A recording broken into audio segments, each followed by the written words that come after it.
사랑하는 성도 여러분, 좋은 아침입니다. 편히 쉬셨습니까? 우리 같이 하나님께 기도하고 새벽 예배 드리겠습니다. 하나님 감사합니다. 지난밤도 저희들에게 편히 안식할 수 있는 날을 주시고 오늘 또 이른 아침 저희들 하나님 말씀 들을 수 있는 기회 허락하심을 감사드립니다. 오늘 새벽에 주시는 귀한 말씀을 통하여 저희 모두가 진리를 깨닫게 하시고 그 말씀대로 살아갈 수 있도록 인도해 주시기를 원합니다. 사랑하는 우리 동대문의 모든 가정들을 하나님께서 지키시고 우리의 자녀들을 선한 길로 인도하시며 환우들을 치료해 주시옵소서. 예수님의 이름으로 감사하며 기도드립니다. 아멘. 오늘 주시는 말씀은 요한복음 1장 19절에서 28절까지입니다. 유대인들이 예루살렘에서 제사장들과 레위인들을 요한에게 보내어 내가 누구냐 물을 때에 요한의 증언이 이러하니라. 요한이 드러내어 말하고 숨기지 아니하니 드러내어 하는 말이 나는 그리스도가 아니라 한데 또 묻되 그러면 누구냐? 내가 엘리야냐? 이르되 나는 아니라. 또 묻되 내가 그 선지자냐? 대답하되 아니라. 또 말하되 누구냐? 우리를 보낸 이들에게 대답하게 하라. 이는 내게 대하여 너는 내게 대하여 무엇이라 하느냐? 이르되 나는 선지자 이사야의 말과 같이 주의 길을 곧게 하라고 광야에서 외치는 자의 소리로라 하니라. 그들은 바리새인들이 보낸 자라. 또 물어 이르되 내가 만일 그리스도도 아니요 엘리야도 아니요 그 선지자도 아닐진데 어찌하여 세례를 베푸느냐? 요한이 대답하되 나는 물로 세례를 베풀거니와 너희 가운데 너희가 알지 못하는 한 사람이 섰으니 곧 내 뒤에 오시는 그이라. 나는 그의 신발끈을 풀기도 감당하지 못하겠노라 하더라. 이 일은 요한이 세례 베풀던 곳 요단강 건너편 베다니에서 일어난 일이니라. 아멘.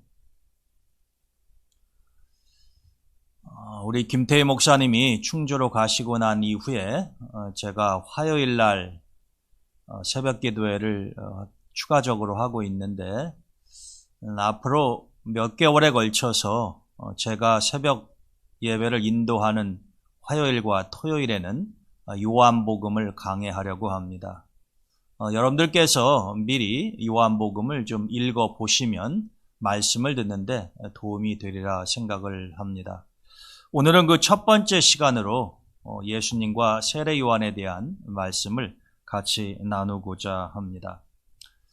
세례 요한 아주 유명한 인물이죠. 오늘 본문의 말씀을 보면 이제 요한이 베다니에서 세례를 베풀 때에 사람들이 오늘 본문의 말씀을 보면 예루살렘에서 사람들이 제사장들과 레위인들을 요한에게 보내서 너는 도대체 누군데 이렇게 세례를 베풀고 있느냐? 내가 메시아냐? 아니면 엘리야냐? 그것도 아니면 너의 정체는 도대체 무엇이냐? 라고 하는 질문을 하게 됩니다. 거기에 대해서 요한이 자기는 메시아도 아니고 엘리야도 아니고 단지 하나님의 뜻에 따라 주의 길을 예비하는 자다라고 하는 말을 합니다. 오늘 우리가 본문의 말씀을 보다 상세하게 살펴보기 전에 이 세례 요한의 배경에 대해서 우리가 누가복음의 말씀을 참고하면서 잠시 살펴보도록 하겠습니다. 이 누가복음에 보면은 세례 요한의 집안과 출생 배경에 대해서 설명이 나와 있습니다. 마태와 마가와 요한복음에는 이 장성한 세례 요한의 모습이 바로 등장하지 그가 어떤 집안에서 어떻게 출생하게 되었는가 하는 것에 대해서는 아무런 말이 없습니다. 오직 누가만 1장에서 아주 길고 자세하게 이 세례 요한에 대해서 이야기를 하고 있습니다. 누가의 기록에 의하면 이 세례 요한의 아버지는 사가랴였고 제사장이었습니다. 아비야 반열의 제사장이었다 이렇게 돼 있고요. 또 어머니의 이름은 엘리사벳이었는데 그 엘리사벳은 아론의 후손이었습니다. 그러니까 간단히 말하면 세례 요한은 아주 뼈대 있는 신앙의 명문 가정에서 출생했다고 하는 것을 알 수가 있죠. 아버지가 아비야 반열의 제사장이었었고 어머니는 아론의 후손이었으니까 말입니다. 더군다나 이렇게 훌륭한 집안에 좋은 부모님을 두었을 뿐만 아니라 이 세례 요한의 아버지 사가랴와 어머니 엘리사벳에 대해서 누가는 이렇게 기록을 하고 있습니다. 1장 6절에 보면 이 두 사람이 즉 사가랴와 엘리사벳이 하나님 앞에 의인이니 주의 모든 계명과 규례대로 흠이 없이 행하더라. 이것을 보면 세례 요한의 부모님들이 얼마나 하나님 앞에 의롭고 올바르게 신앙생활을 했는가 하는 것을 확인할 수가 있습니다. 그런데 이 가정에 문제라고 할까요? 좀 애환이 있었죠. 그것은 엘리사벳의 나이가 많음에도 불구하고 그때까지 아직 자식이 없었다라고 하는 것입니다. 그런데 어느 날 사가랴가 이제 제사장이니까 성전 안에서 일을 할 것 아닙니까?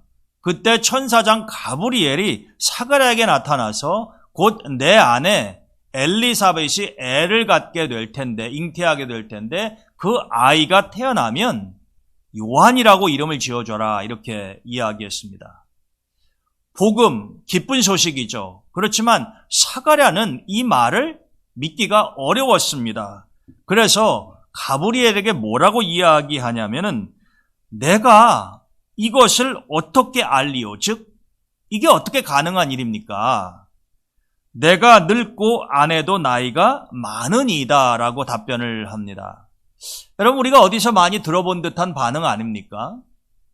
우리가 창세기에 보게 되면은 아브라함과 사라에게도 하나님께서 이삭 훗날 자녀를 주겠다고 말씀하셨을 때 그들이 보인 반응도 비슷하지 않습니까? 내가 지금 거의 100세가 돼가고 있고 내 아내도 90이 가까운데 이 나이에 무슨 아기를 낳는다는 이야기입니까? 성경에는 사가랴의 부인인 엘리사벳의 정확한 나이는 나와 있지 않습니다만은 나이가 많아 늙었다 이렇게 되어 있어요. 그러니까 정상적으로 부부관계를 통해서 아기를 갖는 것은 좀 어렵다라고 본인도 판단한 나이라고 하는 것을 우리가 짐작할 수가 있습니다. 그러나 사람에게는 불가능하다고 하더라도 하나님께는 모든 일이 가능하지 않습니까? 근데 사가랴는 제사장이었음에도 불구하고 이 천사의 말이 믿겨지지 않았다라고 하는 거죠. 그래서 가브리엘이 이렇게 이야기합니다. 이 일이 되는 날까지, 즉 너에게 아들이 태어나는 날까지 내가 말 못하는 자가 되리라. 그래서 사가랴가 일시적으로 벙어리가 되는 일이 발생을 하게 됩니다. 하나님의 저주라고까지 말할 필요는 없겠지만은 천사의 말을 듣고 가브리엘의 이야기를 그냥 그대로 믿지를 못했던 사가랴가 잠시 동안 이제 벙어리가 되는 거죠. 아들 세례 요한이 태어날 때까지 말입니다. 이 세례 요한은 에인 카렘이라고 하는 동네에서 태어났습니다. 예루살렘에서 그리 멀지 않은 자그마한 동네인데 제가 지난번 성지순례 갔을 때에 우리 성도들과 함께 이 세례 요한의 고향인 에인 케렘 혹은 엔 케렘이라고 이야기하기도 합니다. 이 지역을 방문했습니다. 이스라엘에 가면 아름답고 의미 있는 장소가 많이 있지만 저는 개인적으로 이 세례 요한의 고향인 에인 케렘을 아주 좋아합니다. 굉장히 평화롭고 나무도 많고 아주 아름다운 작은 동네예요. 거기에서 이제 세례 요한이 출생을 한 것입니다. 그런데 이제 천사장 가브리엘이 사가랴에게 요한의 출생에 대해서 이야기를 하고 난 후에 세월이 흘렀습니다. 그의 말대로 엘리사벳이 잉태를 해서 거의 6개월이 다 되어 갈 때에 이번에는 가브리엘이 나사렛에 있는 마리아에게 나타나서 너 곧 잉태하게 될 거다 이런 이야기를 하죠. 마리아는 아직 결혼을 하지 않은 오늘날로 말하면 약혼 정도 그런 정혼한 상태였었고 아직 남자를 알지 못하는데 가브리엘이 성령으로 마리아가 잉태할 거라고 하는 것을 말해주지 않습니까? 그러면서 믿기 어려워하는 마리아에게 가브리엘이 엘리사벳의 이야기를 해줍니다. 서로 친척이었기 때문에 잘 알고 있죠. 마리아도 엘리사벳이 나이가 들어서 아기를 못 낳고 있다고 하는 것을 알고 있었단 말이에요. 그런데 가브리엘이 하는 이야기가 엘리사벳이 지금 잉태를 해서 거의 6개월이 다 되어오고 있다라고 이야기를 해주니까 마리아가 가서 확인을 합니다. 여러분, 마리아는 나사렛에서 사는 처녀 아닙니까? 근데 이 엘리사벳은 에인 케렘에 있잖아요. 아주 먼 거리는 아닙니다만 그래도 쉽게 갈 수 있는 단거리는 아니에요. 그럼에도 불구하고 이제 이 마리아가 엘리사벳을 찾아오죠. 그리고 잉태했다고 하는 배가 이렇게 불렀을 테니까요. 그 모습을 보고 이제 하나님을 찬양을 하죠.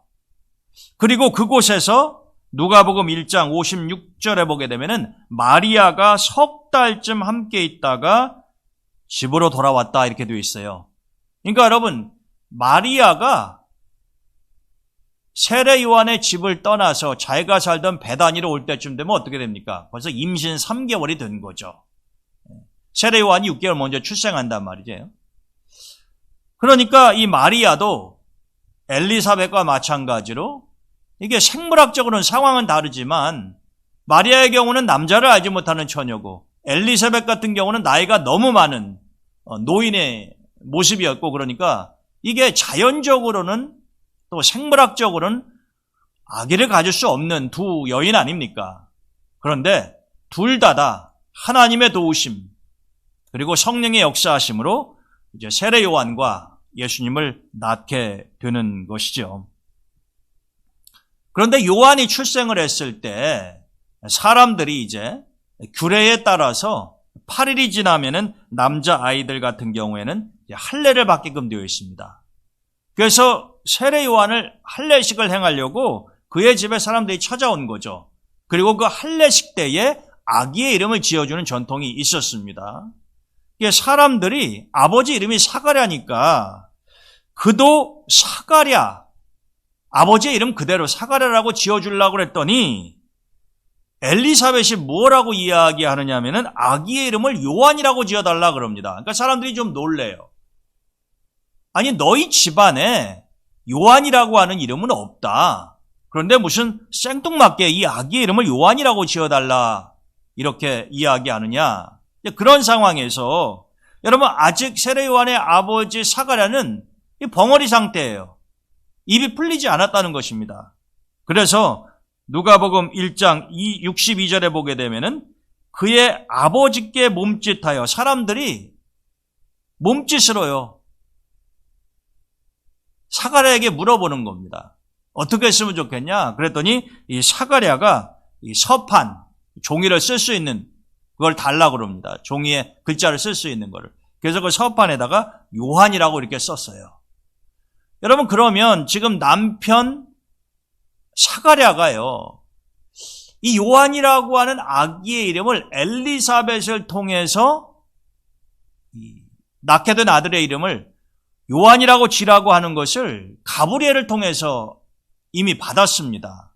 그런데 가브리엘이 사가랴에게 이 아기의 출생에 대해서 이야기할 때 옆에 엘리사벳은 없었어요.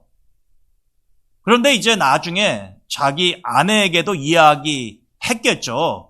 천사장 가브리엘이 나한테 와서 아기를 낳을 텐데 이제 그 아기가 출생을 하게 되면은 이름을 요한이라고 하라. 그것을 엘리사벳은 기억하고 있었다는 겁니다. 그렇기 때문에 사람들이 아기의 이름을 사가랴라고 지으려고 할 때 그렇게 하지 않고 자기가 남편 사가랴를 통해서 들었던 아기의 이름 요한을 기억해 두었다가 요한으로 해달라라고 했던 것이죠. 여기에서 우리는 엘리사벳이 하나님께서 자기 남편 사가랴를 통해서 주셨던 그 아기의 이름, 그것을 잊지 않고 기억하고 있었다라고 하는 사실을 확인할 수가 있습니다. 자, 이렇게 출생했던 세례 요한이 이제 장성해서 오늘 요한복음 1장의 말씀으로 돌아오게 되면 이제 베단이라고 하는 곳에서 사람들에게 세례를 베풀고 있었습니다. 그런데 세례 요한에게 요단강에서 세례를 받은 사람이 소수의 인원이 아니에요. 우리가 1장, 마가복음 1장에 보게 되면은 요한이 세례를 주는 장면을 확인할 수가 있는데 이 마가복음 1장 4절과 5절에는 이렇게 기록이 되어 있습니다. 세례 요한이 광야에 이르러 죄 사함을 받게 하는 회개의 세례를 전파하니 온 유대 지방과 예루살렘 사람들이 다 나아가 자기 죄를 자복하고 요단강에서 그에게 세례를 받더라. 여러분, 우리가 이 사복음서를 자세하게 비교하면서 공부를 해야 될 이유가 무엇이냐면은 이 사복음서의 저자들이 똑같은 인물이나 사건에 대해서 기록을 해도요, 서로가 다른 관점에서 보고 기록한 경우가 많습니다. 그러니까 우리가 요한복음만 보게 되면은 그냥 세례 요한이 베다니에서, 요단강 건너편 베다니에서, 오늘날 요르단 지역에 있는 그 장소인데 거기에서 세례를 베풀었다라고만 되어 있지 도대체 얼마나 많은 사람들이 세례 요한에게 나온지를 확인할 수가 없지 않습니까? 그것을 마가복음이 보충해 준다는 거죠. 마가는 세례 요한이 죄사함을 받게 하는 회개의 세례를 전파했다, 이렇게 이야기를 합니다. 그랬더니 온 유대 지방과 예루살렘 사람들이 다 나갔다 그랬어요. 그러니까 여러분, 얼마나 많은 사람들이 세례 요한에게 나왔는지를 우리가 확인할 수 있는 장면입니다. 아까 서두에 이 예루살렘에 있는 사람들이 제사장들과 레위인들을 요한에게 보내서 너는 도대체 누구냐라고 물어보게 했다고 그러지 않았습니까? 여러분, 이 예루살렘에 있는 사람들이 왜 제사장들하고 레위인들을 세례 요한에게 보냈는지 그 이유를 우리가 여기에서 알 수 있는 겁니다. 온 유대 지방과 예루살렘에 있는 그 수많은 사람들이 세례 요한에게 가서 세례를 받으니까 이게 여러분 보통 일은 아니지 않습니까? 그러니까 이 유대에 사는 사람들이요, 세례 요한이 우리가 그렇게 기다리던 메시아일지도 모른다라고 하는 생각을 한 거예요. 여러분, 몇 사람만 세례 요한에게 가서 세례를 받고 끝났다고 한다면 사람들이 이렇게 제사장들과 레위인들을 요한에게 보내서 확인할 필요가 없지 않습니까? 근데 너무나 많은 사람들이 요한에게 몰려간다는 것입니다. 그러니까 저 사람이 보통 인물이 아닌 것 같다라고 하는 생각을 누구라도 할 수 있는 상황 아닙니까? 그래서 제사장들과 레위인을 보냈던 것이란 말이죠. 너는 도대체 누구냐라고 물어봤더니 혹시 우리가 기다리고 있는 메시아냐? 그랬더니 아니라고 얘기합니다. 그러면은 엘리야냐? 그래도 아니라는 거예요. 엘리야는 선지자들의 대표라고 이야기할 수 있는, 또 죽음을 맞이하지 않고 승천했었던 인물 아닙니까? 그럼 메시아도 아니고 엘리야도 아니면 도대체 너는 누구냐? 내 정체를 밝혀라. 그랬더니 요한이 하는 이야기가, 나는 선지자 이사야가 700여 년 전에 예언을 이미 했던 것처럼 주의 길을 곧게 하라고 광야에서 외치는 자의 소리다. 즉 선지자 이사야가 아주 오래전에 메시아가 이 땅에 오시기 전에 그분의 길을 예비하는 자를 하나님이 보내실 텐데 바로 그게 나다라고 하는 것입니다. 여기에서 우리는 뭘 알 수 있습니까? 하나님께서는 수백 년 전 선지자 이사야를 통해서 하신 말씀을 세례 요한을 통해서 지금 이루고 계신다고 하는 거죠. 보여주고 계시는 것입니다. 여러분, 놀라운 일 아닙니까? 근데 여기에서 우리가 꼭 기억해야 할 것은 하나님에게는 수백 년의 세월이 흐른다고 하더라도 우리에게는 장구한 세월이지만 하나님에게는 바로 엊그제 일처럼 하나님이 생생하게 기억하고 계시고 그것을 이루어 가신다라고 하는 놀라운 사실입니다. 여러분, 이사야가 언제적 사람입니까? 세례 요한이 태어나기도 훨씬 전에 활동했던 선지자 아닙니까? 그런데 그를 통해서 하나님이 약속하셨던 내 아들 메시아가 이 세상에 오기 전에 그의 길을 준비하는 한 사람이 있을 것이다. 그렇게 말씀하신 것, 물론 하나님이 이사야에게 요한이라고 하는 이름을 이야기하시지는 않았어요. 그렇지만 오늘 우리는 요한복음의 말씀을 통해서 세례 요한이 이사야의 말을 인용하는 그 과정에서 바로 하나님께서 준비하셨던 주의 길을 예비하는 자가 요한이었다라고 하는 것을 알게 되는 거죠. 여러분, 하나님의 말씀은 그러합니다. 하나님은 약속에 충실하신 분이기 때문에 하나님께서 하신 약속은 반드시 이루어집니다. 그것이 개인에 대한 약속이든 나라에 대한 약속이든 아니면은 인류의 종말에 관한 약속이든 하나님께서 말씀하신 것, 하나님은 시건 쓸데없는 말씀을 하지 아니하시고 공허한 약속을 하시지 않기 때문에 반드시 그분이 하신 말씀은 이루어지고 하나님이 지키신다라고 하는 것이죠. 우리는 지금 이 세례 요한의 출생과 또 그의 활동을 통해서 그것을 확인할 수가 있는 것입니다. 그러면서 세례 요한이 자기 뒤에 오실 메시아에 대해서 간단하게 설명을 하죠. 나는 지금 이 베다니에서 너희들의 죄를 용서하는 회개의 표시로 물로 세례를 주거니와 내 뒤에 오시는 분의 능력은 나하고는 비교가 되지 않을 정도로 크신 분이라 나는 그분의 신발끈을 풀기도 감당하지 못할 정도의 분이시다라고 이야기를 합니다. 아직 본격적으로 구체적으로 예수님에 대해서 세례 요한이 말하지는 않아요. 그러나 제사장들과 레위인이 너는 누구냐라고 물어보는 것에 대해서 자기의 정체성에 대한 설명을 하면서 예수님에 대해 언급하지 않습니까? 오늘 우리가 본문의 말씀을 통해서 세례 요한에게 배울 수 있는 몇 가지 아주 중요한 영적인 교훈이 있는데, 첫째는 아닌 것은 아니라고 해야 된다라고 하는 것입니다. 여러분, 이것은 사실 굉장히 쉬운 일인 것 같아요. 아닌 것을 아니라고 이야기하고 긴 것을 긴 거라고 이야기한다는 것, 어찌 보면은 누구나가 다 할 수 있는 것 같지만 사실은 그렇지 않습니다. 거짓을 보고 진리라고 이야기하는 것 잘못된 것이죠. 또 진리를 거짓이라고 이야기하는 것 역시 아닌 것을 아니라고 이야기하고 옳은 것을 옳은 것이라고 이야기하지 못하는 것 아닙니까? 마태복음 5장 37절에 보게 되면 예수님께서 이런 유명한 말씀을 하셨죠. 너희들은 말을 할 때에 오직 너희 말은 옳다 옳다 아니라 아니라 하라. 이에서 친하는 것은 악으로부터 나느니라. 여러분, 우리가 왜 거짓을 분명히 알고도 그것을 진실인 것처럼 이야기하는 것입니까? 거짓은 거짓을 따름이잖아요.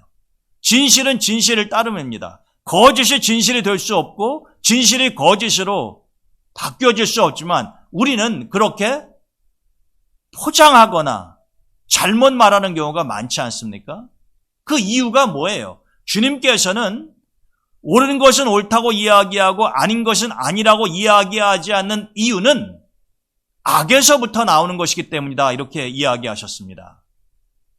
우리가 있는 그대로 말하지 않는 목적이 있다라고 하는 거죠. 우리는 정치인들 가운데서 특별히 그런 모습을 자주 보지 않습니까? 국민들이 듣고 판단하기에도 분명히 거짓말인데 극구 거짓말이 아니라고 이야기하면서 자기는 억울하다고 이야기를 한단 말이에요.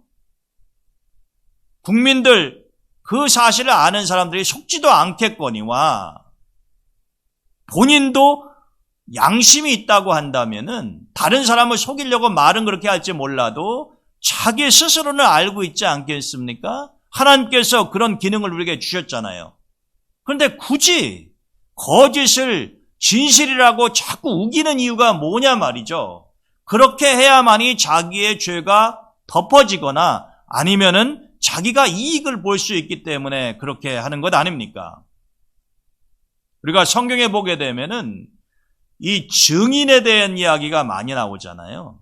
너희들은 거짓 증거하지 말아라. 그럼 증인의 목적은 자기가 본 것을 그대로 말하는 데 있는 것입니다.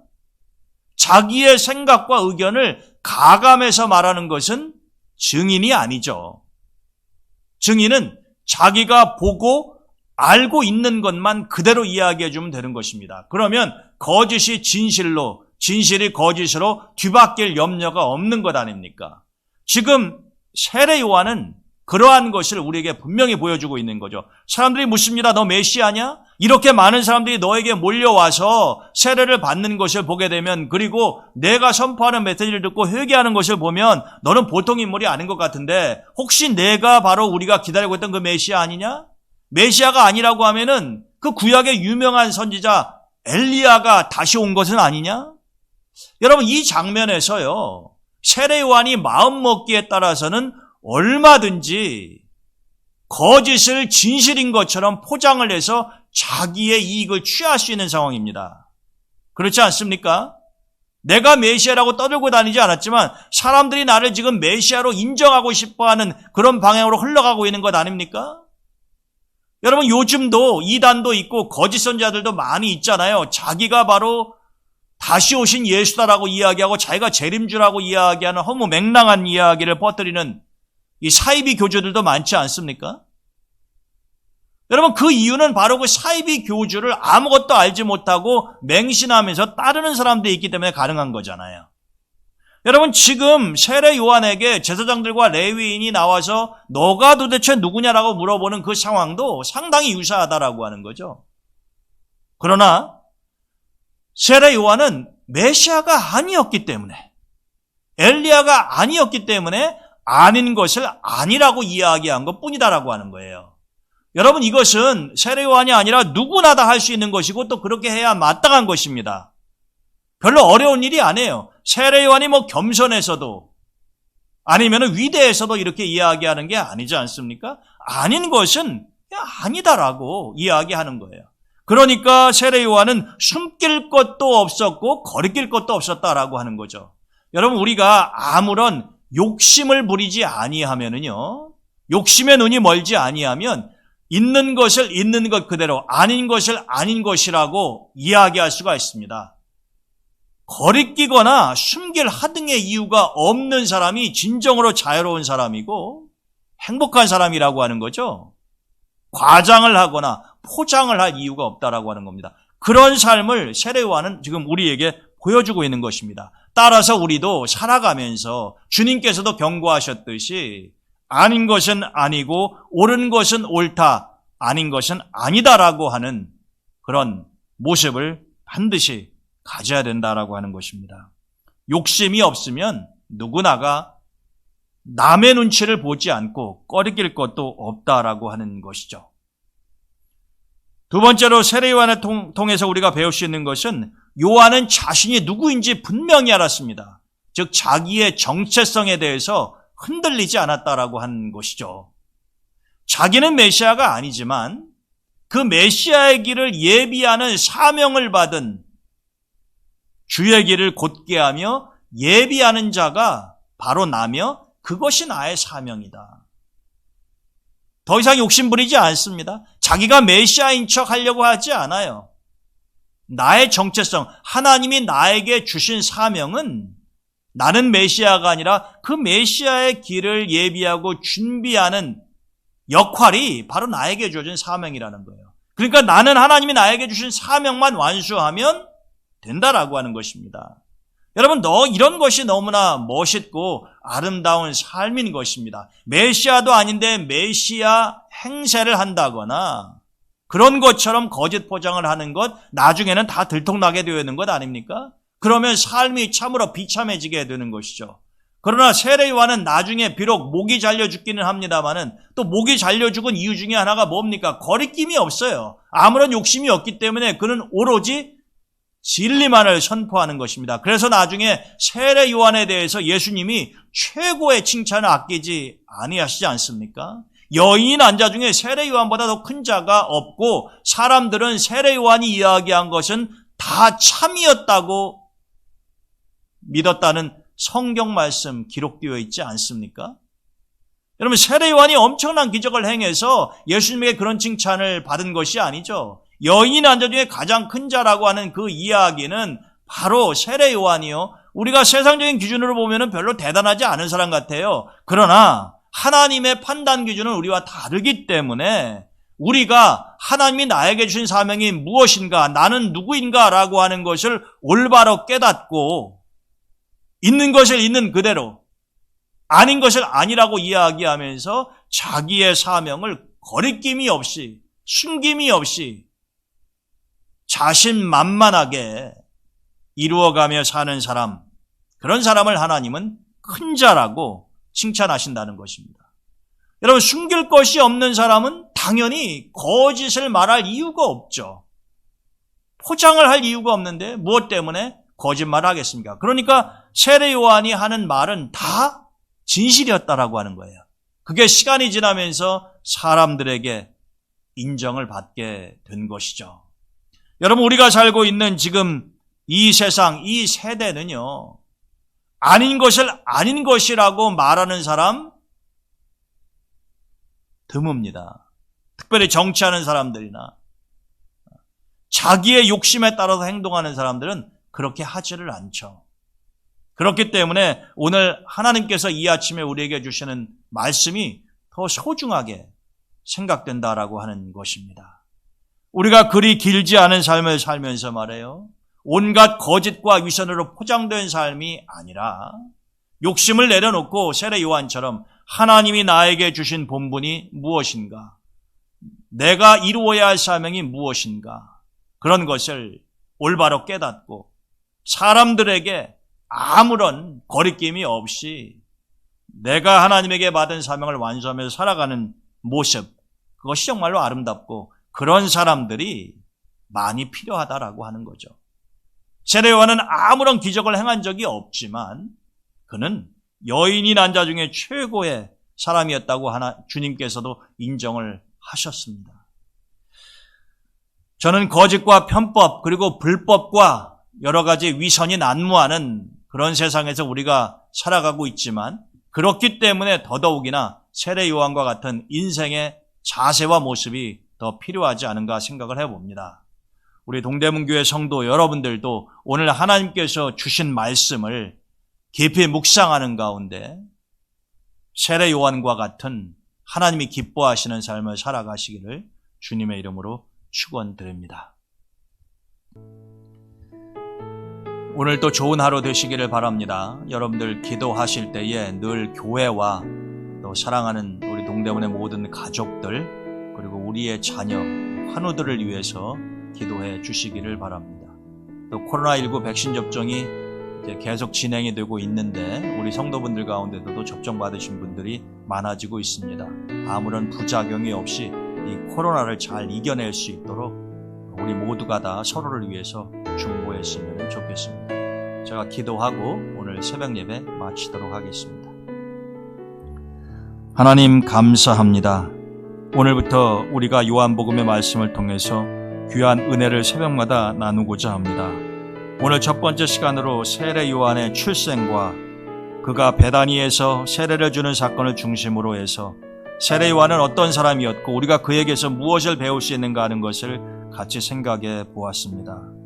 하나님, 우리가 좌로나 우로나 치우치지 아니하고 언제나 진리의 입각에서 아닌 것은 아닌 것으로, 옳은 것은 옳은 것으로 말하며 거리낌이 없이 살아갈 수 있도록 연약한 저희들을 붙잡으시고 진리의 길로 인도해 주시기를 간절히 원합니다. 또 우리 모두가 다 하나님께서 각자에게 주신 사명을 올바로 깨닫고 그것을 이루어가며 살아갈 수 있는 은총 또한 허락해 주시옵소서. 오늘 하루의 모든 삶도 주님께 부탁드리며 예수님의 이름으로 감사기도 드립니다.